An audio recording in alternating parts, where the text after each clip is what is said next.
Dear students, welcome back. We will start the cost of capital today, which is chapter 13 of Bork and DiMarzo, Fundamentals of Corporate Finance. Here we will see how the investors, whether they are the shareholders, bondholders, preferred holders, how the cost of capital we calculate for those kind of investors in the firm. So the outline here will be, we will see at the weighted average cost of capital, you know, the cost of debt, cost of preferred, cost of equity, all might be different from each other.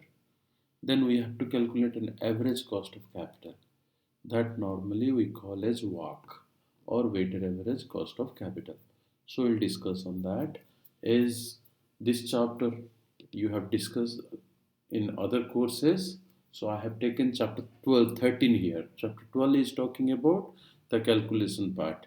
13 is talking about directly taking some important issues here.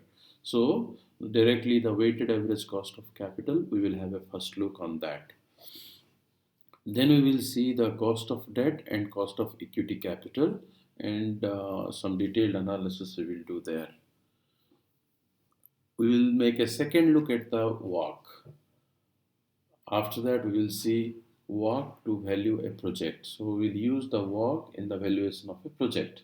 In the chapter capital budgeting chapter, we have used the cost of equity. Here we will use WACC to make the valuation of the firm or the project.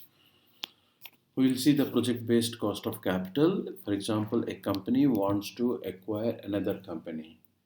Then what kind of cost of capital it should use? For say for example, the new company which it wants to acquire is not in the same risk of the existing line of business, maybe more riskier or less riskier. So how we deal with that? Raising external capital is costlier. We will see when external capital is raised, how it affects the kind of firm's NPV. That also we'll see in this section. The objectives will be, we will understand the drivers of the firms of overall cost of capital, measure the cost of debt, preferred stock and common stock. Compute the firm's overall or weighted average cost of capital, which popularly we call as WACC. Apply the weighted average cost of capital to value a project. Adjust a cost of capital for the risk associated with the project. As I said when you are thinking for a new project or new investment, the risk might be different than the existing business. So how we deal with that? Account for direct cost of raising external capital. So when we are going to issue new capital or raise new source of funding from the external market, how it affects the NPV of the project. So from the earlier chapter, that the capital structure, the source of funding is known as the capital, or the total money which is used for financing the business is the capital. It can be owned capital or borrowed capital. When we are putting both together, we call it as capital structure. So the capital forms can be owned capital like equity, preferred, borrowed capital like debt and bonds. When we put all together equity, preferred and debt, we call it as capital structure.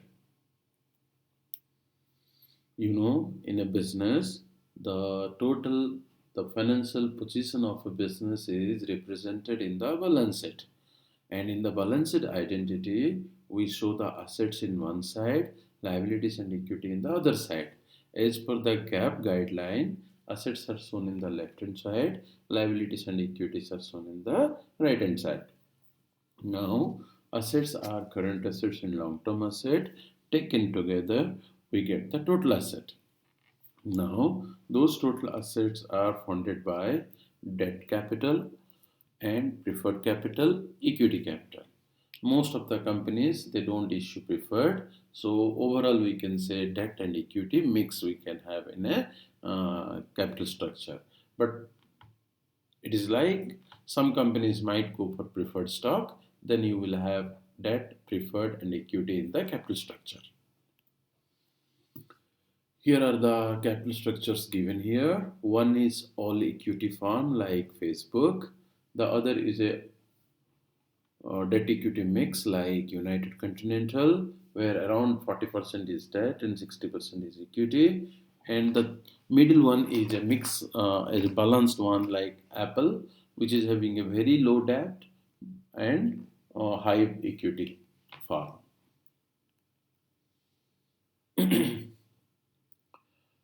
Let us have a first look at the weighted average cost of capital. So for calculating weighted average cost of capital, we have to see the market value of the assets. The market value of assets must be equal to the market value of equity, market value of debt.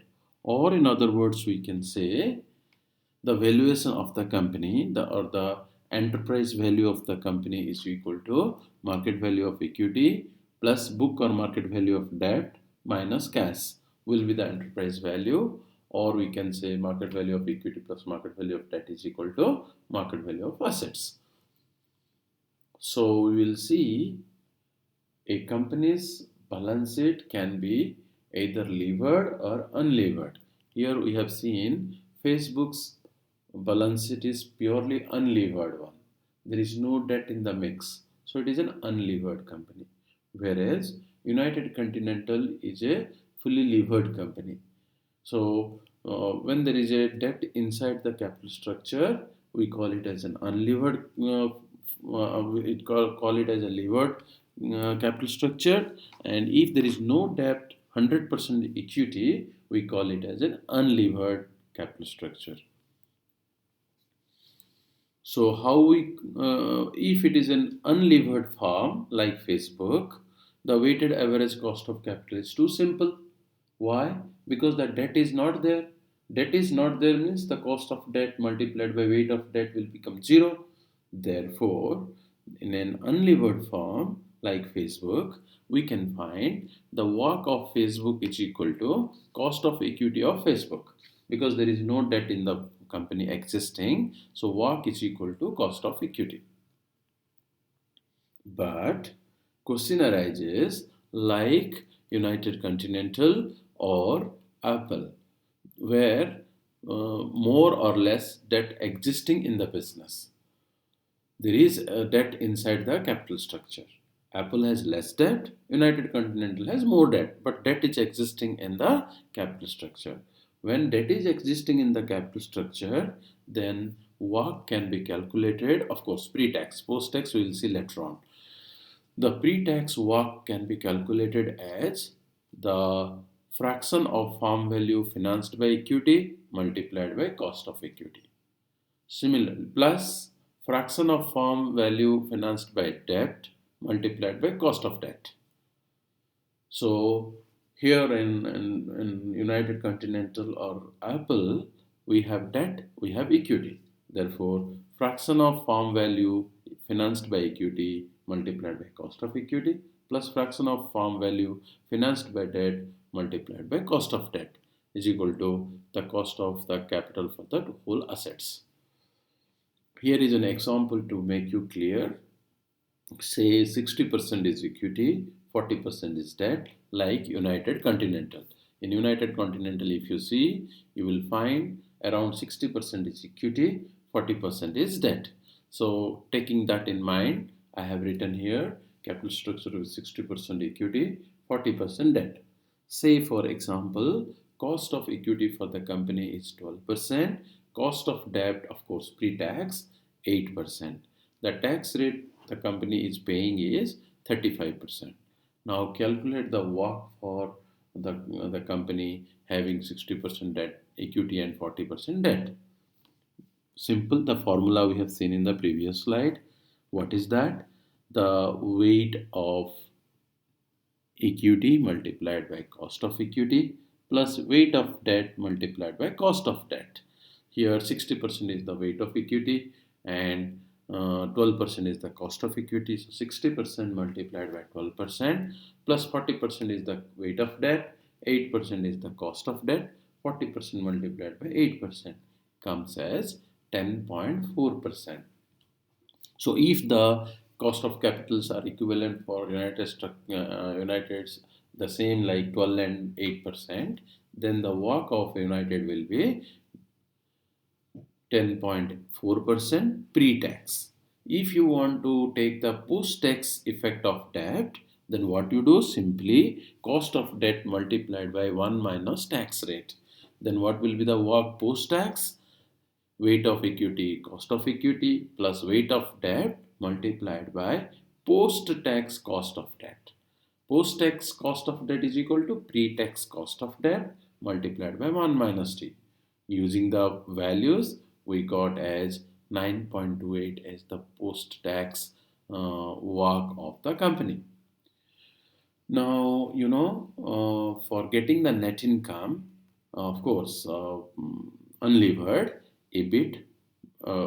If we are in capital structure, normally we take unlevered, but if we are talking about the levered one, EBIT minus interest minus tax will be the net income. Here is a company example given. Suppose Kinney Corporation has debt with book value of 10 million, trading at 95% of face value. It is also having book equity value of 10 million. See, the debt is having 10 million book value but trading at 95%, means its market value will be 9.5 million. Equity, it has 1 million shares. Each share is trading at 30 per share. So 30 million will be the market value of equity. Calculate the weightage. So weight can be calculated like this. You see here.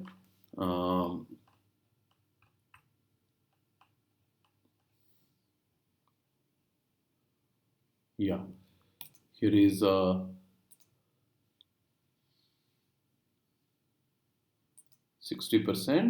The book value of debt will be, here is the debt and this previous exercise. This one is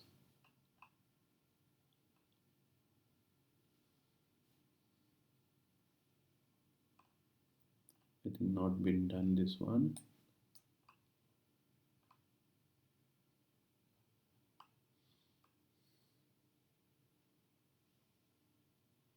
Yeah, here is the book value of debt is 10 million, whereas they are trading at, the debt is, this is the debt is book value 10 million, this is the book value,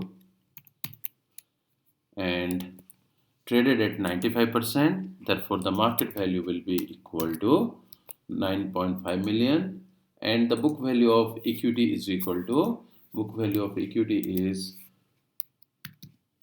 10 million. Why book value of equity 10 million? That is equal to, there are 1 million shares existing and each share is trading at, each share's book value is $10 given in the question. So book value will be 10 million, but the share is traded per share $30. The per share trading is $30 in the exchange. So the market value will be, book value multiplied by 30 is equal to 30 million.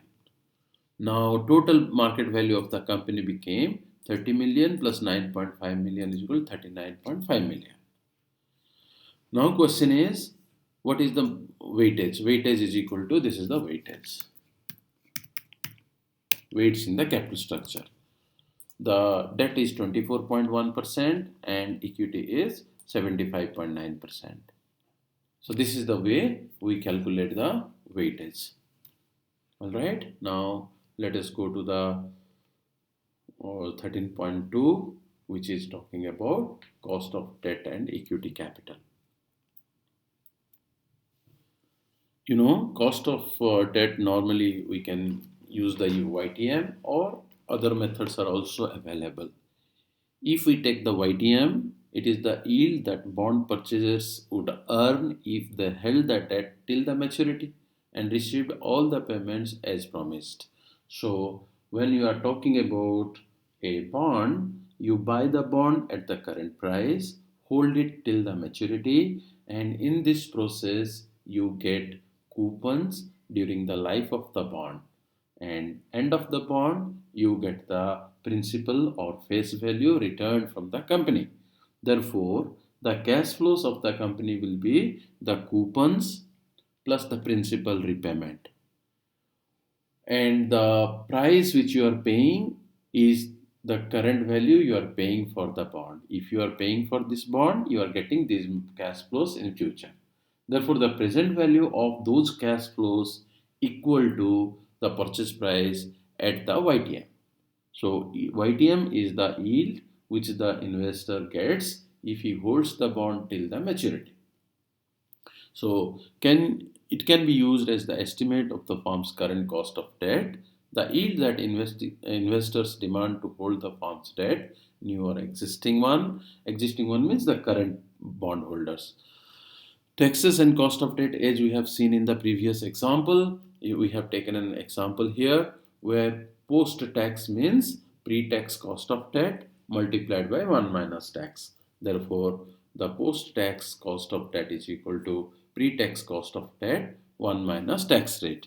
That is post-tax cost of debt or effective cost of debt. Anything you can say. Just take an example here.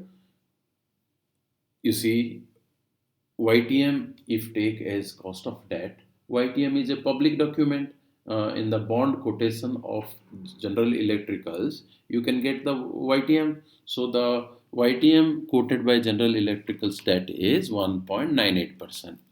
If General Electricals tax rate is 35%, what is the effective cost of debt? So all of you can do it. Cost of debt here is pre-tax 0.0198. 1.98 means 0.0198. 1.98 divided by 100 is equal to 0.0198. That is pre-tax. Tax rate is 35%. Then the post-tax cost of debt for General Electricals will be pre-tax cost of debt multiplied by 1 minus tax rate is equal to 0.0198 multiplied by 1 minus 0.35 is equal to 0.1287, or 1.287 is the post-tax cost of debt for General Electricals. That means what?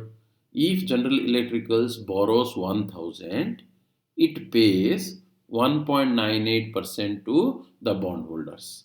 1.98% of 1000 is equal to $19.8. So General Electrical borrows 1000 from the bondholder and pays 19.8 in return.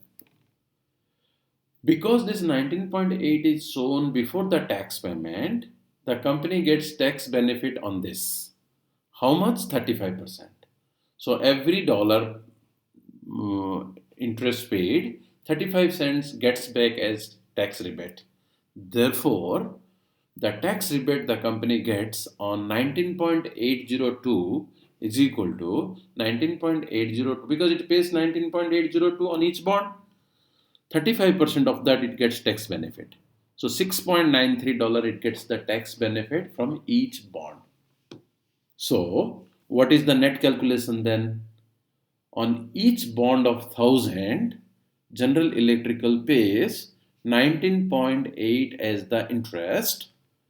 Out of that, 6.93 saves the tax. Therefore, the net interest paid by General Electricals is equal to 19.8 paid minus 6.93 saved is equal to 12.87. 12.87 on 1000 is equal to 1.287%, which we calculated in the previous slide. You see, the post-tax cost of debt is equal to 1.287. How it came? It is the analytical way. On each $1,000 you are paying 19.8 interest. On that 19, because interest is deducted before the tax, therefore your interest tax burden is saved by 35% of 19.8 interest. That is equal to $6.93. So one hand you are paying 19.8, other hand you are saving 6.93. Therefore, the net interest you are paying is 12.87, which is 1.287. So cost of preferred stock is equal to straightforward. Cost of preferred, anyone asks you anytime, it's too straightforward. What is this? Many times we have discussed it. In many other chapters also we have taken it. In the chapter 12, the cost of preferred you calculated. Cost of preferred is equal to preferred dividend divided by preferred stock price. Say General Electricals is having preferred stock. Therefore, for example, General Electrical Series D preferred stock has a price of $85.83. Therefore, the annual dividend of preferred stock is $3.5. So the cost of preferred is too simple. Dividend divided by price, $3.5 divided by $85.83, 4.08%. Because the dividend is paid after the tax, no need to make any tax adjustment here. So cost of debt we calculated here, 1.287% post-tax. And the cost of preferred we calculated here, 4.08. Now we will see the cost of common stock for General Electricals. Before that, little theoretical calculation here, which we have discussed in chapter 12. A detailed has been being discussed in your other courses like 501 and all. So, capital asset pricing model and constant dividend growth model. These are the two popular models used for calculating cost of equity. Other models are also there, but two very popular methods used for cost of equity is capital asset pricing model and constant dividend growth model. CAPM, CDGM. These are the two short forms used for cost of equity. CAPM, CDGM. So for calculating the CAPM, you need the beta. For beta, normally the standard practice is 60 months company return against 60 months market return as proxy taken for calculating the beta. Risk-free rate, typically the yield on treasury bills is calculated as risk-free bonds. Now, cost of equity as per CAPM is equal to risk-free rate plus beta multiplied by market risk premium. So, risk-free rate is the treasury rate taken, beta is taken taking the past returns, normally 60 months return taken, and market risk premium is taken from market return to risk-free return is taken as a market risk premium. Now, let me explain you. First, I'll explain you how to calculate CAPM cost of equity. Then I will go through the spreadsheet for calculating the beta. Assuming equity beta of General Electricals 1.3, the yield on 10-year treasury note is 3%, and you estimate the market risk premium 6%. General Electricals cost of equity is equal to, very simple, risk-free rate is the treasury note rate given in question 3% plus beta of General Electricals given 1.3, risk premium given 6%. 10.8% is the beta cost of equity as per the CAPM. Normally, beta is being published by many kind of finance portals like Yahoo, like Google Finance, Yahoo Finance, many, and paid from websites also provided like Reuters and all. So you can use anyone for getting the beta. Now, the second one is constant dividend growth model. Of course, the beta calculation I will show you if you are not getting the beta, because for beta, the stock must be traded. Then only the beta will be available in the public source. Otherwise, you have to calculate. But how to calculate in the spreadsheet, we will see after this discussion. The constant dividend growth model is the second method of calculating beta. We have calculated previously the CAPM model, where risk-free rate plus beta multiplied by risk premium. Risk-free rate is the treasury note rate. Beta you can take from some published source or you can calculate. Risk premium is the market return minus risk-free return. So given for General Electricals, we calculated 10.8 is the cost of equity of General Electricals. Now, cost of common stock can be calculated using the CDGM approach, constant dividend growth approach. You know, dividend discount model, when we use for stock valuation, we have used this formula. Cost of equity is equal to D1 divided by P0 plus growth. So normally P0 is equal to P0 is equal to D1 divided by R minus G, cost of equity minus G.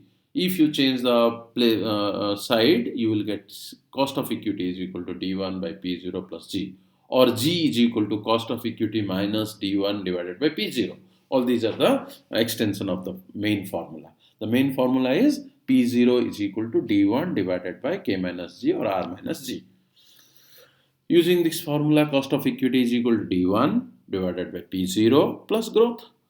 For example, the D1 expected for General Electricals is 0.92 and the price of General Electricals traded in the exchange is 30.05 and the growth the company expecting is 12.7%. Then the cost of equity will be 0.92 divided by 30.05 plus growth 12.7 is equal to 15.8% will be the cost of equity as per the CDGM. Now the cost of equity can be calculated either CAPM or CDGM.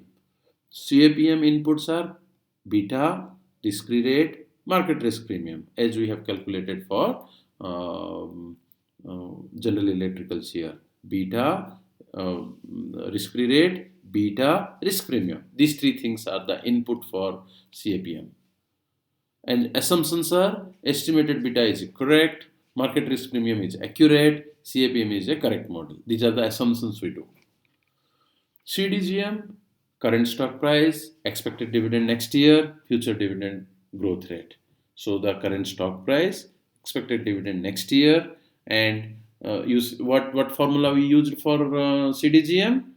The cost of capital is equal to cost of equity is equal to D1, that is the expected dividend next year, divided by P0, that is the current stock price, plus growth. So these are the three assumptions we take for CDGM. The inputs take current stock price, that is P0, D1 and growth. These are the inputs we take. What assumptions we take here? Dividend is correct, growth rate is accurate, future dividend growth is constant. These are the steady assumptions we take to use this model. Assume the equity beta for Johnson & Johnson is 0.55, yield on 10-year treasury is 3% and risk premium is 6%. So you can calculate CAPM here, that is risk-free rate 3% plus beta 0.55 multiplied by risk premium 6% will give you the cost of equity as per CAPM. Same for Johnson, you can use CDGM. What is this? The dividend at annual rate is 2.81, current stock price is $92 and expected dividend is 4%. So D1 divided by P0 plus growth will give you the CDGM. So CAPM gives you, as per the CAPM, the risk-free rate plus beta multiplied by risk premium is 6.3%. And CDGM 2.81 dividend divided by current stock price 92 plus growth 4% is equal to 7.1%. You see here the CAPM and CDGM are not matching with each other. CAPM says 6.3%, CDGM says 7.1%. Normally they will not match also. Why they will not match? Because of the inputs. We have taken the inputs for CAPM is different, input for CDGMs are different, and they will have some differences. So they will be different, but close to each other is always preferred. Here it is not close to each other. Then what we can do, taking one cost of equity we can use for the other cost. We can calculate. Like for cost of equity, we can use CDGM, we can use input of CAPM. Like dividend growth rate in CDGM, you see the formula is very simple. cost of equity is equal to dividend divided by current stock price plus growth. Or you can say dividend growth is equal to cost of equity minus dividend divided by current stock price. Here, cost of equity we will use for CAPM replace and calculate. See how it happens. Dividend growth rate is equal to cost of equity minus dividend divided by stock price. Here, cost of equity we will not use for CDGM, we will use for CAPM. CAPM says 6.3 minus dividend divided by current stock price is equal to 3.1, comes 3.2% growth, which is equal to the growth in the, if you use that, you will get the current kind of, if you use 3.2% growth rate, then your cost of equity will be the same as CAPM, 6.3%. So this is the way we try to normalize each other. Work I will take in the next section. Let me first take the questions from this section after stop the recording. Just a minute.